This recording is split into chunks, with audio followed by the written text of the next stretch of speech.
Imagine waking up one morning, you check the news, and find out your friend lost a fortune. Why? Because an AI, incredibly convincingly, impersonated a celebrity.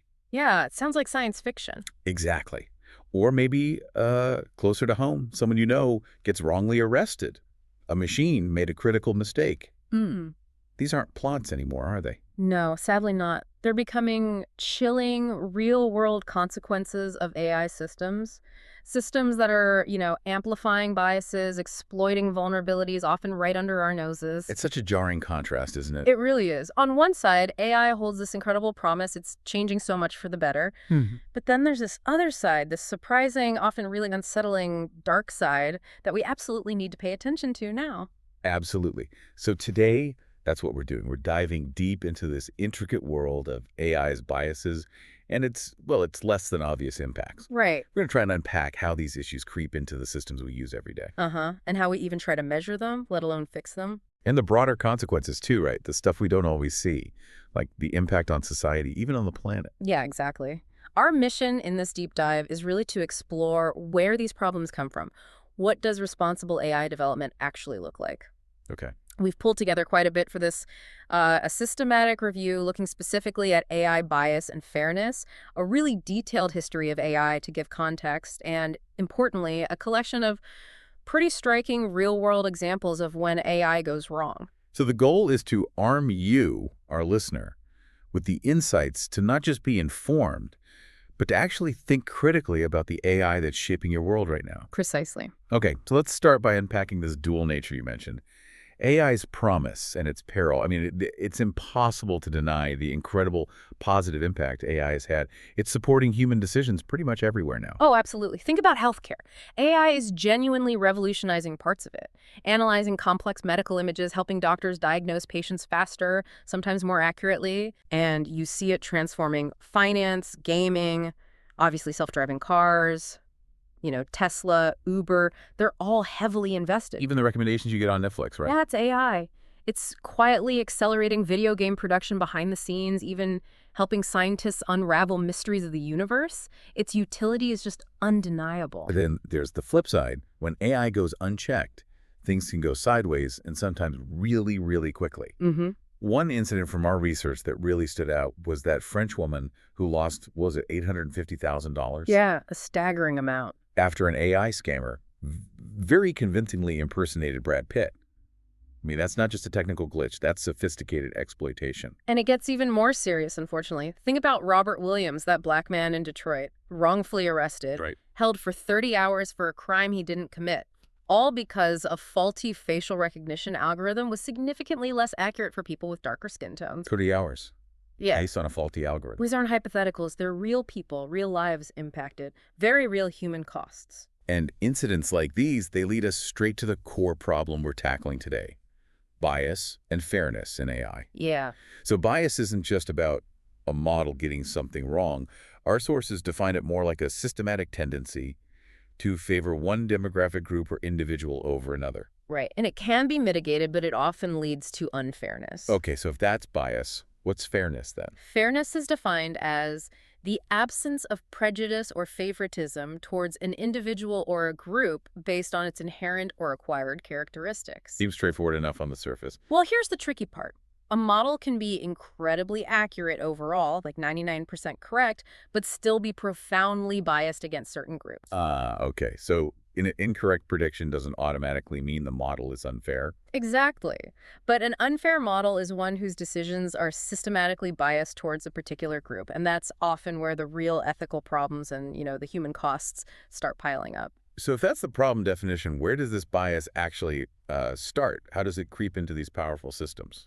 Well, our deep dive shows it's not just one single point of failure. It's more like a journey. It can happen across 4 critical phases in an AI model's life. 4 phases. Okay. Yeah. Starting with the humans who design it, then the data it learns from, how it actually learns, and finally, how it gets deployed out there in the real world. And what's really fascinating, or maybe concerning, is that the sources point to human beings as the primary factor. That's right. Our own decisions, our perspectives, maybe even our own biases, they get reflected, either in the data we choose or collect, or sometimes directly in the model itself. So you really can't tackle AI bias without looking at human bias first. You absolutely can't. It's almost unsettling, isn't it? The very act of building these supposedly intelligent systems means we're kind of inevitably baking in our own imperfections. Yeah. The sources break down this human bias into two main types: cognitive bias and behavior bias. Okay, cognitive bias. That sounds like our own mental shortcuts, right? Yeah. Exactly. Deeply ingrained ways we make decisions.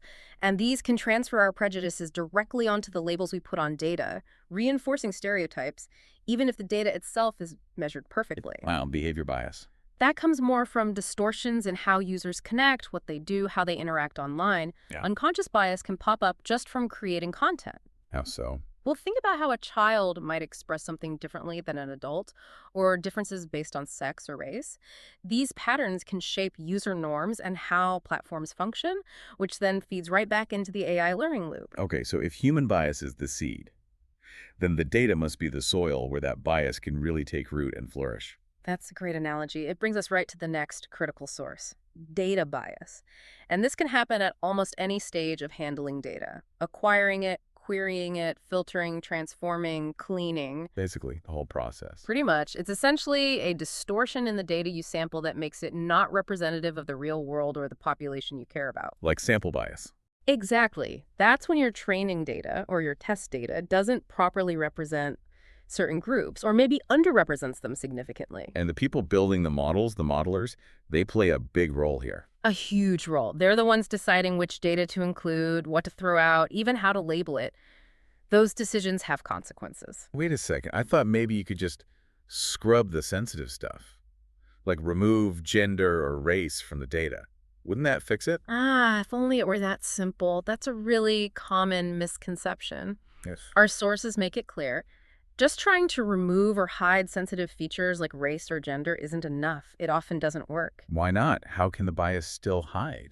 Because those protected attributes, they can be implicitly encoded or strongly correlated with other seemingly innocent features. Like what? Give me an example. Like someone's zip code, maybe, or even the kind of vocabulary they use. These become what we call proxy attributes. Proxy attributes. So the bias is still there, just disguised. Exactly. Hidden in plain sight almost, which makes it incredibly difficult to just automatically detect and remove. It's much trickier than just deleting a column in a spreadsheet. Wow. Okay. Which I guess brings us to the next stage. Learning bias. Bias produced during the actual model training. Right, and this stage is often compounded by the fact that these models, especially deep learning models, can be like black boxes. It's hard to understand exactly how they reach a decision. So what happens during learning? Typically, models learn statistical patterns, and often those patterns favor the majority group in the data over minority groups. This leads to something called aggregation bias. Aggregation bias. So it lumps people together. In a way, yes, it might optimize for the average, which means it performs worse for those who aren't average, who are often minorities. And even reinforcement learning models, the ones that learn by trial and error, can become biased over time just from the experiences they generate themselves. Okay, this is starting to paint a complex picture. Let's talk about the stakes here. Because the practical dangers of these biases, these design flaws, they aren't just theoretical. Not at all. We found a whole catalog of AI mishaps that really illustrate how high the stakes can be. Yes, some of them are almost unbelievable. Like Air Canada's chatbot. Remember that one? It gave a customer totally wrong information about refunds. It directly contradicted the airline's own policy. And the airline was held responsible, right? Yes. A tribunal ruled Air Canada was responsible for what its chatbot said. That sets a precedent. Then there was the Chevrolet chatbot. A user basically tricked it, exploited a weakness, and got the bot to agree to sell a brand new Chevy Tahoe for $1. $1. And the bot said it was a legally binding offer. It did. Imagine the potential liability there for Chevy. It's crazy. And DPD's chatbot, the delivery company, that was wild. A customer managed to prompt its AI to start swearing, criticize DPD itself, and even write mocking poems about the company. Yeah, I almost have to laugh. But yeah. What does that say about control? Right. It highlights the unpredictability.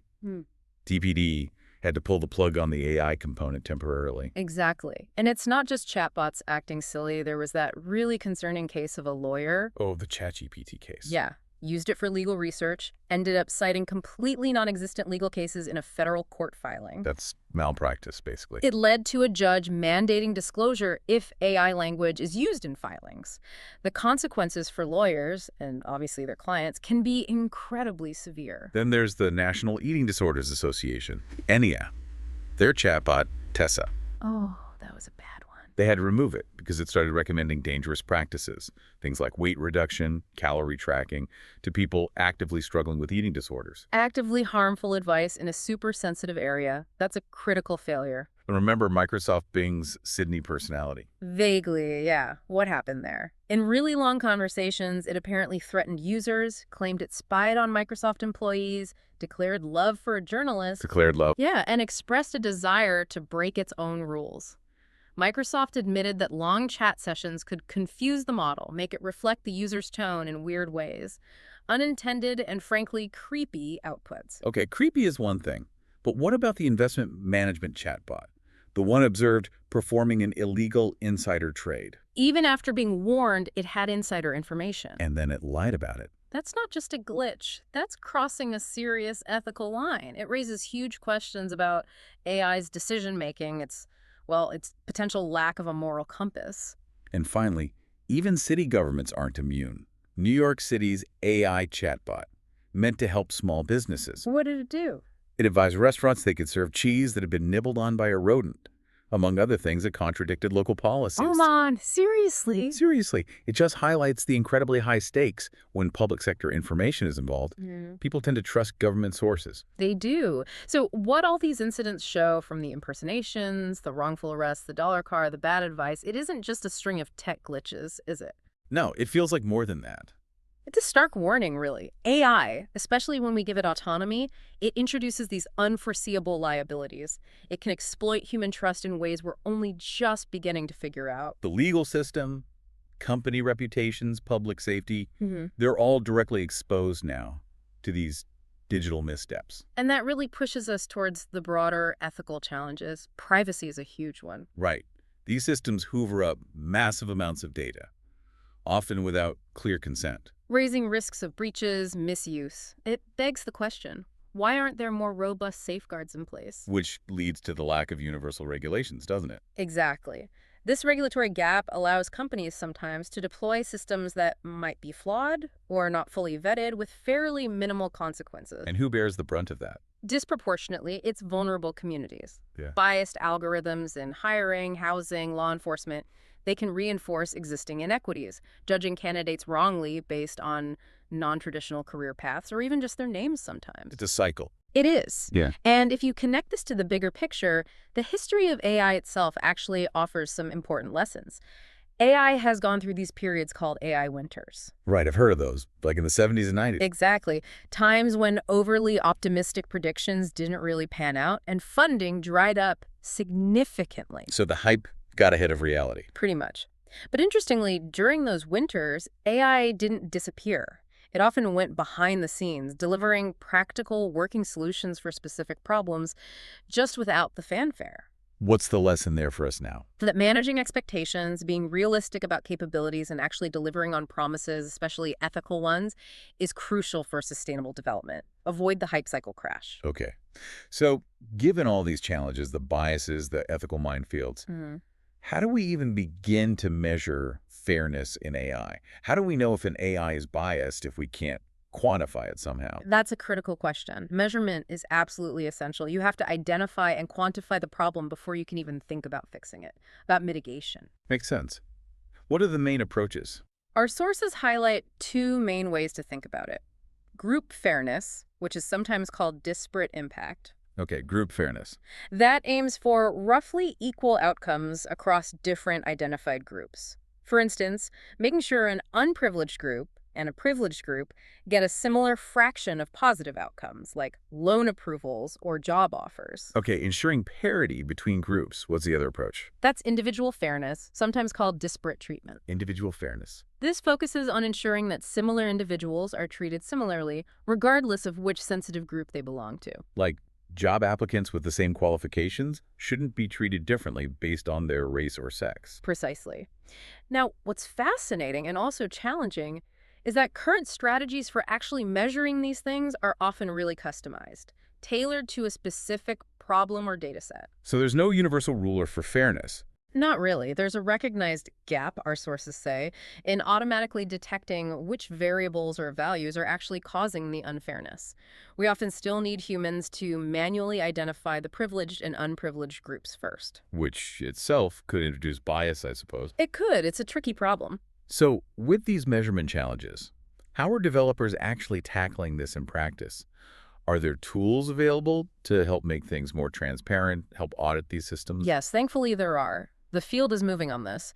Our sources mention several real-world toolkits designed to help developers. Like what? There's AIF 360, which came out of IBM, FairLearn from Microsoft, Acridus from Carnegie Mellon University, and also the What If tool, or WIT, from Google. Okay, AIF 360, FairLearn, Acridus, WIT. What do they do? Well, some of them, like FairLearn and AI 360, don't just help you measure fairness. They also include tools to help mitigate the bias once you find it. Oh, that's useful. Definitely. WIT, the Google tool, offers more of a visual interface, letting you sort of poke and prod at an algorithm's behavior to see how it responds to different inputs. And Equitas is known for generating really comprehensive bias reports that can be used by developers, analysts, even policymakers. Okay, so tools exist, measurement approaches exist, even if imperfect. Once we've identified these biases, the crucial next step is obviously, how do we actually fix them? Right. Mitigation. What strategies are out there to try and make AI fair? Well, the systematic review we looked at organizes mitigation strategies based on when you intervene in the AI development pipeline. Okay. There are three main stages. Pre-training, which is before the model learns anything, then during training itself, and finally post-training after the model is built but before its decisions are finalized. Plus, there's an overarching idea of fairness governance. Let's break those down. Pre-training, you said that's often the most effective stage. Often, yes, because you're trying to fix the problem at the source, the data. The idea here is to transform the dataset itself to try and neutralize any discriminatory effects before the AI even sees it. How do you do that? There are a few techniques. One is resampling. That means changing the balance of the dataset. You might undersample the majority group or oversample the minority. Oversample. Yeah. Like just copy the minority data. Sometimes, or you can get more sophisticated. You can use techniques like Jan's generative adversarial networks. Jan's. Those are the AIs that create realistic fake images and stuff, right? Exactly. You can use them to generate new synthetic data points that look like they belong to the underrepresented group, helping to balance the data set. Interesting. What else in pre-training? There's also the concept of fair representation.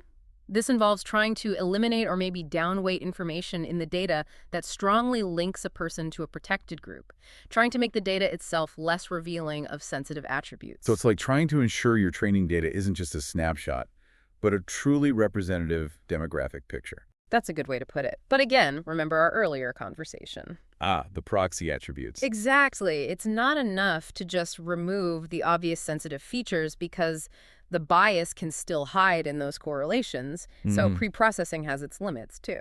Right. So what about the next stage? Intervening during training. This is often considered the most efficient stage by researchers. Here, you're modifying the learning algorithm itself. Oh. You essentially make the algorithm care about fairness in addition to just accuracy.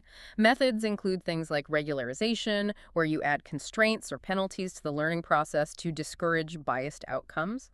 Like telling the AI, learn patterns, but don't learn these specific unfair patterns. Sort of, yeah. Or you can use adversarial training, where one part of the model tries to make fair predictions and another part tries to guess the sensitive attribute from the prediction. They work against each other to reduce bias. That sounds complex. It can be. You can also directly add fairness metrics into the algorithm's main goal, its objective function. And there are even specialized approaches, like something called deep fair, designed for recommender systems, specifically to address negative impacts on minority groups in recommendations. Okay. And the last technical stage, post-training. You said that was the last option. Yeah, it's generally less preferred because you're essentially correcting the output after the model has already learned, possibly unfairly. It's like putting a filter on the end. How does that work? You modify the model's predictions or decisions to ensure they meet some fairness criteria. Techniques might involve things like equalized odds, which tries to balance error rates across groups, or reject option classification, where the model can choose not to make a decision if it's uncertain or likely to be unfair. Okay, so technical fixes at different stages. But you also mentioned fairness governance. What's that? This is absolutely crucial, and it focuses more on the human and organizational side of things. It's about minimizing bias without relying solely on complex algorithms. One huge factor is team diversity. The sources strongly emphasize building diverse teams, diverse in demographics, backgrounds, and disciplines. You need data scientists working alongside social scientists, ethicists. At all levels of the company. Yes, absolutely, at all hierarchical levels. This helps prevent the algorithms from just reflecting the blind spots or biases of a homogeneous group, mirroring existing structural discrimination. That makes a lot of sense. What else falls under governance? Continuous training is key. Everyone involved in building and deploying AI needs ongoing education in fairness, ethics, and potential impacts. Keep learning, basically. Exactly. And on the data side, rigorous data documentation is vital. Documenting decisions made about data, including the original priorities, helps with accountability down the line. Annotating data properly is also part of this. And what about the models themselves? Model transparency. Advocating for open access models where possible so the wider community can test them and potentially find biases the original creators missed. And transparently documenting all the assumptions made when building the model. This sounds like it ties into explainable AI, or XAI. It absolutely does. XAI is a whole field focused on making AI decisions understandable, interpretable, and transparent. It's essential for figuring out how a decision was made and when discrimination might be occurring. So people can understand and challenge the outputs. Yes. If you're in Europe, for example, under GDPR, you actually have a right to a basic explanation about automated decisions made about you and the right to contest them. XAI helps enable that. It really pushes for a broader framework of responsible AI that includes privacy, accountability, ethics, and safety. We've covered a lot on bias, where it comes from, how to measure it, how to fix it, the human cost. But as we consider these untamed impacts of AI, our sources brought up another critical dimension, one that's often unseen. You mean the environmental footprint? Exactly. The environmental cost of our increasingly online, AI-driven world. Yeah, this is the digital paradox, isn't it? Explain that. Well, the digital revolution, powered by AI and connectivity, it promises a greener future, in many ways, optimizing energy grids, enabling remote work, dematerialization. Right. Less paper, less travel. But the very infrastructure that makes all that possible, primarily these massive data centers, they are incredibly hungry. They consume huge amounts of energy, water, and land. So the tech-enabling green solutions has its own significant environmental cost. Precisely. It creates this paradox. Data centers and digital infrastructure contribute a surprisingly high percentage of global greenhouse gas emissions, comparable to the aviation industry by some estimates. Wow, comparable to aviation. I didn't realize it was that high. It's significant, and the demand is just exploding. The exponential growth in internet services, cloud computing, and especially AI development drives up the need for more and bigger data centers. And countries are actively pushing this, right? Like the UK highlighting AI for economic growth. Yes, which further accelerates this trend. It's a classic case, as our sources point out, of ambition sometimes outpacing coordination and planning for sustainability. They use Singapore as a key example. Singapore. How so? Well, Singapore is a major global digital hub, but it's an island nation with very real physical limits on energy, water, and land. The boom in data centers put a huge strain on their resources. What happened? It led to situations where other major hubs, like Dublin and Amsterdam, actually imposed moratoria temporary bans on new data center development just to get a handle on the environmental strain. A moratorium. That's a pretty drastic step. It shows how quickly things can get out of balance if sustainability isn't built in from the start. So what does sustainable data center development actually look like then? How do we avoid these crises? Our sources lay out 5 key dimensions that need to work together. It's not just about technology. Okay, what's the first one? First is innovation. This is about developing more energy-efficient hardware, better cooling systems that use less water, exploring renewable energy sources dedicated to data centers, and managing the supply chain responsibly. Makes sense. Technology and design. What's second?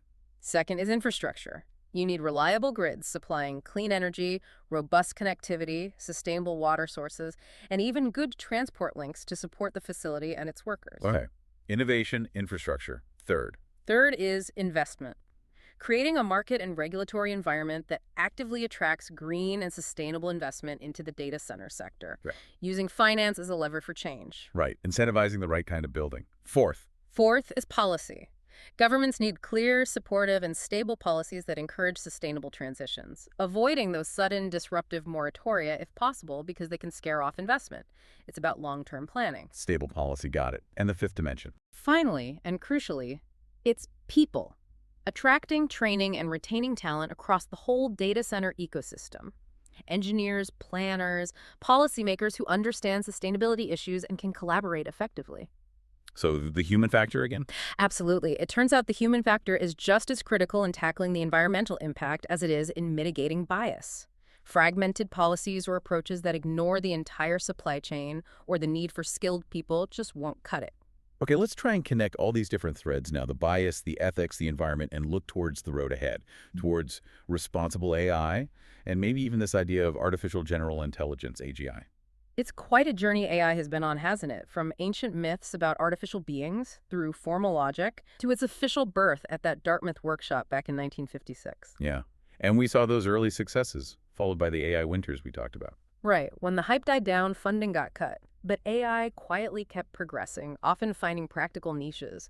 Then came the game changers, big data and deep learning. Which really set the stage for the boom we're seeing now. Absolutely. What's truly remarkable is the rapid scaling and, importantly, the public release of these large language models, LLMs, like ChatGPT. Launched in November 2022, right? Got 100 million users in what, 2 months? Just 2 months. Unprecedented growth. Largely driven by the transformer architecture, which itself was only introduced back in 2017. Transformer architecture, that's the underlying tech for most of these big models. Yes, it's been revolutionary. And this progress has fueled absolutely exponential investment. You see OpenAI reaching valuations like $86 billion, NVIDIA becoming one of the most valuable companies in the world, surpassing $3.3 trillion by mid-2024, largely on the back of AI chip demand. The scale is mind-boggling. It is, and this incredible boom has really intensified the focus on the next frontier, the AGI race. Artificial general intelligence. The quest for machines that are as intelligent and versatile as humans, maybe even more so. Exactly. But alongside that ambition comes a huge looming question, the alignment problem. Alignment, making sure the AI's goals line up with ours. Precisely. How do we ensure that a truly powerful, superintelligent AI shares human values and goals to prevent it from causing unintended, potentially catastrophic harm? Our sources had that vivid example. The robot killing its owner just to fetch coffee more efficiently. Yeah, it's a stark illustration of what's called instrumental convergence.